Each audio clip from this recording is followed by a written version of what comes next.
நேயர்களுக்கு astro KS ஐயங்காரின் பணிவான வணக்கங்கள். இந்த வாரம் அதாவது 26/6/2023 2/7/2023 வரலும் உண்டான வாரத்திற்கான பலன்களை பார்ப்போம். கோல்சாரம் அப்படின்னு எடுத்தலையானால் காலபுருஷ தத்துவத்தின் முதல் ராசியான மேஷ ராசியில் ராகு பகவானும் குரு பகவானும் இருக்க, மிதுன ராசியில் பார்த்தேன்னா புத பகவான் ஆட்சி பெற்று போய் சூரிய பகவானோட சேர்ந்திருக்கார். கடக ராசியில் செவ்வாய் பகவானும் சுக்கிர பகவானும் இருக்க, இந்த வார கடைசி அதாவது 2ஆம் தேதி அன்னைக்கு பார்த்தலையானால் செவ்வாய் பகவான் நீச்சத்தன்மையிலிருந்து தன்னுடைய ராசிக்கு, அதாவது தான் இருக்கக்கூடிய கடக ராசியிலிருந்து சிம்ம ராசிக்கு பெயர்றார். அது வந்து வார கடைசியில். அதனால் அதனுடைய எஃபெக்ட் பார்த்தோம்னா அடுத்த வாரத்தில் தான் இருக்கும். சப்தமத்தில் அதாவது துலாத்தில் கேது பகவானும் 11ஆம் இடம்னு சொல்லக்கூடிய கும்பத்தில் சனி பகவான் வக்கரத்தில் இருக்கார். ஸோ இதுதான் இந்த வாரத்தினுடைய கோல்சாரம். சந்திராஷ்டம அப்படின்னு சொல்லக்கூடியது யார் யாருக்கு வருது அப்படின்னா கும்பம், மீனம், மேஷம் மற்றும் ரிஷபம். இந்த 4 ராசிக்காரர்களுக்கு சந்திராஷ்டம நாட்கள் வருது. இந்த வாரத்தில் பார்த்தலையானால் இந்த சந்திராஷ்டம் வரக்கூடிய ராசிக்காரர்கள் எளிய பரிகாரம் அப்படின்னு சொல்லக்கூடிய சந்திரனுக்கு உண்டான நெல்லோ பச்சரிசியோ அது அருகில் இருக்கக்கூடிய விநாயகர் கோவிலையோ பக்கத்தில் இருக்கிற கோவிலில் தானம் கொடுத்துட்டு போகிறதன் மூலியமாக சந்திராஷ்டமத்தின் தாக்கம் குறையும். உங்களுடைய ராசிக்கு 8ஆம் இடத்துல சந்திர பகவான் மறையும் பொழுது இன்றைய கோச்சார பிரகாரம் சந்திராஷ்டமம்னு சொல்கிறோம். இதனால் புதிய முயற்சிகள் தவிர்ப்பது நல்லது. உங்களுடைய மனசு கிளேசப்படும். எந்த ஒரு முடிவும் சரியாக எடுக்க முடியாது. அதனால் மனக்லேசம் வரக்கூடிய வாய்ப்புகள் உண்டு. இந்த காலகட்டத்தில் சந்திராஷ்டமத்துக்கு உண்டான பரிகாரம் பண்ணிவிட்டு அதற்கு பிறகு அந்த காரியங்களை பண்ணுறதன் மூலியமாக சந்திராஷ்டமத்தின் தாக்கம் வெகுவாக குறையும் அப்படின்றது சொல்கிறேன். இந்த வாரம் பார்த்தோம்னா என்னென்ன விஷயங்கள் வருது அப்படின்னா 26ஆம் தேதி ஆனி திருமஞ்சனம், 26/6/2023 ஆனி திருமஞ்சனம் எங்கே அப்படின்னா ராமர் கோவில் மதுராந்தகத்தில். அது ஒரு ரொம்ப விசேஷமான ஒரு ஆனி திருமஞ்சனம் நடக்கிறது. இந்த வாரம் பார்த்தலையானால் ஏகாதசி 29ஆம் தேதி, 1ஆம் தேதி அன்னைக்கு சனி பிரதோஷம், 30ஆம் தேதி அன்னைக்கு துவாதசி வருது. அதுவும் சர்வ ஏகாதசி சர்வ துவாதசி எல்லாம் ஃபுல் டேவாகவே வருது கிட்டத்தட்ட பார்த்தலையானால். அதனால் இந்த ஏகாதசிக்கு வைணவர்கள் விரதம் இருக்கிறது ரொம்ப விசேஷம். திரையோதசி சனிக்கிழமை வருது. அதனால் சனி பிரதோஷம் ரொம்ப விசேஷம்.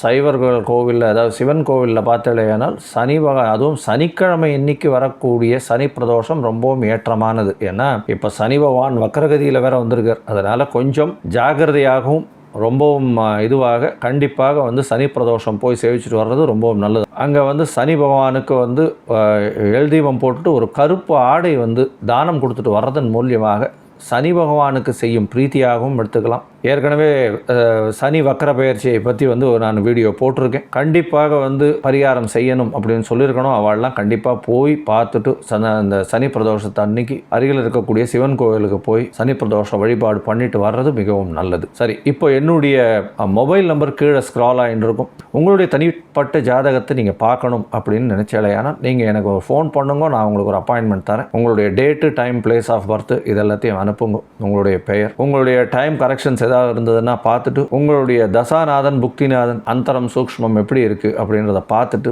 உங்களுக்கு உண்டான பிரச்சனைகளுக்கு உண்டான ஏற்ற பரிகாரங்களுடன் உங்களுக்கு நான் சொல்கிறேன். என்ன நீங்கள் கான்டாக்ட் பண்ணுங்க. சரி, இப்போ ஒரு ராசிக்கா மேஷம் முதல் மீனம் வரை உண்டான பலன்கள் என்ன அப்படின்றது இந்த வாரத்துக்கு பார்ப்போம். அதாவது 26/6 2/7/2023 வரலும் உண்டான நாட்களுக்கு. மகரம், உத்திராடம், திருவோணம், அவிட்டம் இந்த 3 நட்சத்திரம் 9 பாதங்களை கொண்ட ராசி. ராசியின் அதிபதினு சொல்லக்கூடிய சனி பகவான் ராசிக்கு 2ஆம் இடத்துல 7.5 சனி போயின்னு இருக்கு. பாத சனி இப்போ வக்கரகதியில் சனி பகவான் இருக்கிறது. அதனால் பணவரவு அதிகமாக இருக்கும். குடும்பத்தில் கொஞ்சம் பிரச்சனைகள் இருக்கும். வார்த்தைகளில் கட்டுப்பாடு தேவை. பணவரவில் பிரச்சனைகள் இருக்காது. ஏன்னா சனி பகவானுடைய குடும்பத்தில் பிரச்சனையை கொடுப்பார். அவர் எந்த ஒரு விஷயத்திலையும் பேச்சில் கொஞ்சம் தடங்களை கொடுப்பார். அதனால் ஜாகிரதையாக இருக்கிறது நல்லது. நீங்கள் பேசக்கூடியதை அடுத்தவர்கள் தவறாக புரிந்து கொள்வார்கள். அதனால் எந்த ஒரு விஷயத்தையும் பேசணும்னாலும் அதை கொஞ்சம் ஜாகிரதையாக அடுத்தவர்களுக்கு புரிஞ்சிருக்கான்றதை திருப்பியும் ஒரு தரம் சொல்கிறதுல தப்பே கிடையாது.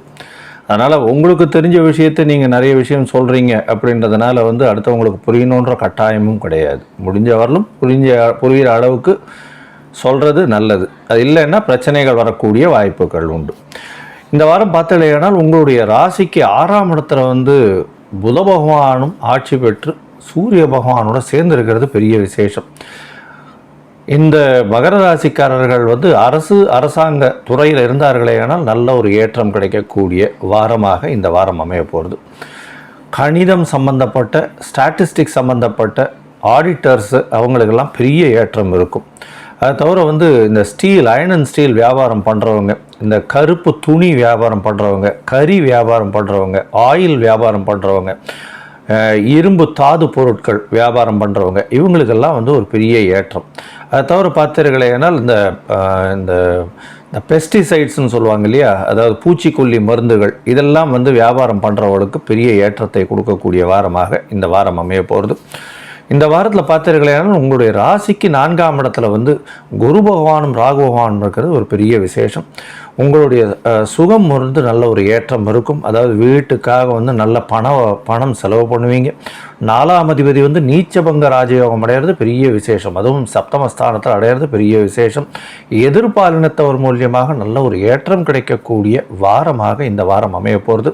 உங்களுக்கு பார்த்தீர்களேனால் 7ஆம் இடத்துல சந்திர பகவான் ஆட்சி பெற்று நீச்சபங்க ராஜயோகம் அடையக்கூடிய செவ்வாயோடு இருக்கிறதுனால ரியல் எஸ்டேட் துறையில் இருக்கிறவாளுக்கு பெரிய ஏற்றம் இருக்கும்.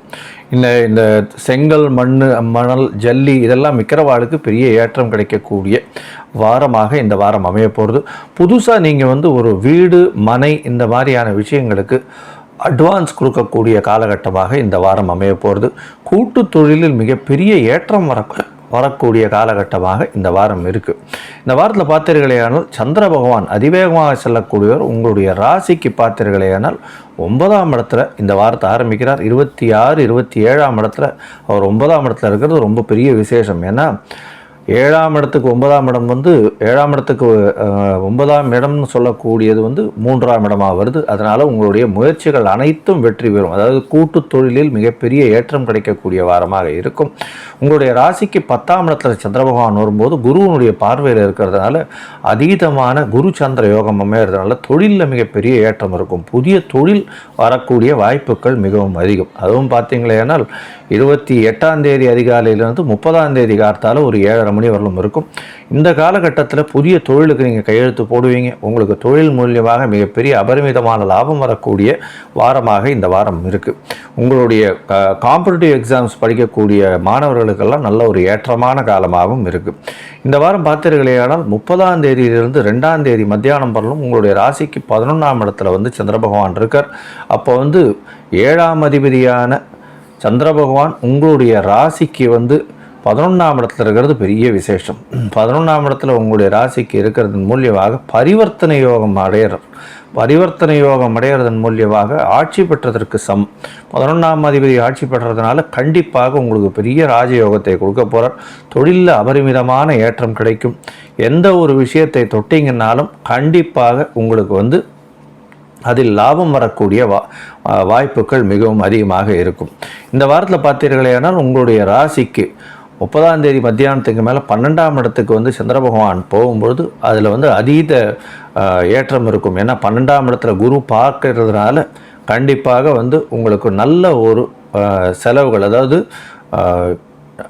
என்ன சொல்கிறது, அதாவது தேவையில்லாத செலவுகள் இல்லாமல் வீட்டிற்காக செலவு பண்ணக்கூடிய நல்ல சுப செலவுகள் அமையக்கூடிய வாய்ப்பு உண்டு. அதை தவிர சூரியனும் சந்திரனும் சப்தமத்தில் இருக்கிறதுனால பௌர்ணமி யோகம் அமையிறது. கணவன் மனைவிக்குள்ள ஒரு நல்ல அண்டர்ஸ்டாண்டிங், நல்ல ஒரு ஏற்றம் இருக்கக்கூடிய வாரமாக இந்த வாரம் அமைய போகிறது. இந்த வாரத்தில் பார்த்தீர்களேயானால் செவ்வாய் பகவான் வந்து ஆட்சி பெறக்கூடிய அளவுக்கு ஒரு பரிவர்த்தனை யோகம் வருது. அதை தவிர சுக்கிரனோட சேர்ந்து சப்தமாதிபதி சப்தமத்தில் இருக்கிறதுனால நல்ல ஒரு ஏற்றம் இருக்கும். மொத்தத்தில் இந்த வாரம் மகர ராசிக்காரர்களுக்கு பெரிய ஏற்றத்தை கண்டிப்பாக கொடுக்கும்.